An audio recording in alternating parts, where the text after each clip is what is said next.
Picture this. You get home after a long day at work. You're tired, maybe a little stressed, and all you want to do is unwind. So what happens? You plop down on the couch, grab your phone, and before you know it, 3 hours have passed. You've scrolled through social media, watched random YouTube videos about cats playing piano, and somehow ended up reading an article about the history of ketchup. Sound familiar? Yeah, me too. Here's the thing. For years, I wasted my evenings doing absolutely nothing meaningful. Sure, I told myself I was relaxing, but deep down, I knew I wasn't making the most of my time. I felt stuck in this cycle of procrastination and guilt.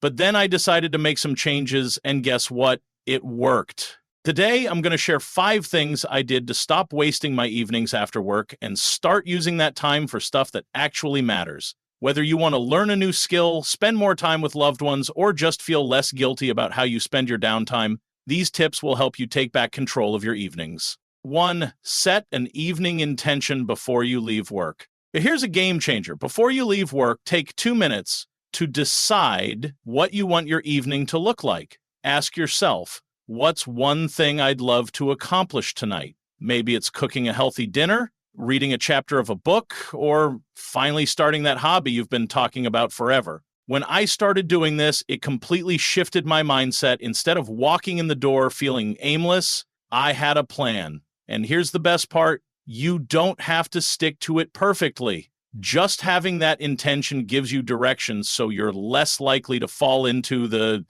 scroll and chill trap. To create a no phone zone for the first hour. Let's be real, your phone is probably the biggest culprit when it comes to wasting your evenings. As soon as you walk in the door, it's so easy to pick it up and zone out. That's why I created a rule for myself. No phone for the first hour after I get home. Instead, I use that time to decompress in a healthier way. Sometimes I'll stretch, listen to music, or even tidy up a little. Yes, tidying can be relaxing if you put on your favorite playlist.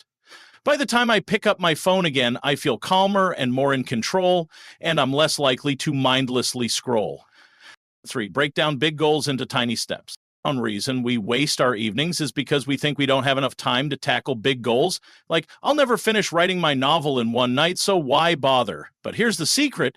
You don't need to finish. It's about progress, not perfection. For example, instead of saying, I'm going to write a book tonight, I'll say, I'm going to write 100 words. Or instead of, I'll learn guitar, I'll say, I'll practice 1 chord progression. These tiny steps add up over time, and they're small enough that you won't feel overwhelmed. Plus, once you start, you'll often end up doing more than you plan. 4. Build a power hour routine. I call this my power hour. It's a dedicated block of time where I focus on something meaningful. For me, it's usually between 7 and 8 p.m., but you can pick whatever works for you. During this hour, I shut off distractions and dive into something productive. You could be working on a passion project, exercising, or even spending quality time with family. The key is consistency. When you build a routine around using your evenings intentionally, it becomes second nature. And trust me, there's something incredibly satisfying about knowing you've made progress on something important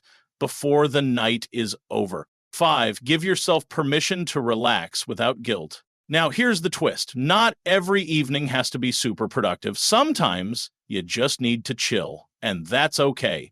The problem isn't relaxing, it's feeling guilty about it afterward. So, here's what I do. I schedule downtime, just like I would any other activity. If I've had a busy week, I'll tell myself tonight is Netflix night, and I'll fully enjoy it without stressing about whether I should be doing something else. Giving yourself permission to relax guilt-free makes it easier to stay focused during your productive hours because you know you've earned that break. Final takeaway, your evening game plan. To recap, here are the 5 things I did to stop wasting my evenings. Set an evening intention before leaving work. Create a no-phone zone for the first hour at home. Break big goals into tiny, manageable steps. Build a power hour routine for focused productivity. Schedule guilt-free relaxation time. Remember, it's not about being perfect, it's about making small changes that add up over time. Pick one of these strategies and try it tonight. Comment below and let me know how it goes. I'd love to hear your story. Your challenge tonight, set an intention for your evening. What's one thing you'd love to accomplish? Hit that subscribe button if you found this helpful, and let's make the most of our evenings together. Because life's too short to waste it scrolling through cat videos, even though they're adorable. Until next time, take control of your time and your life.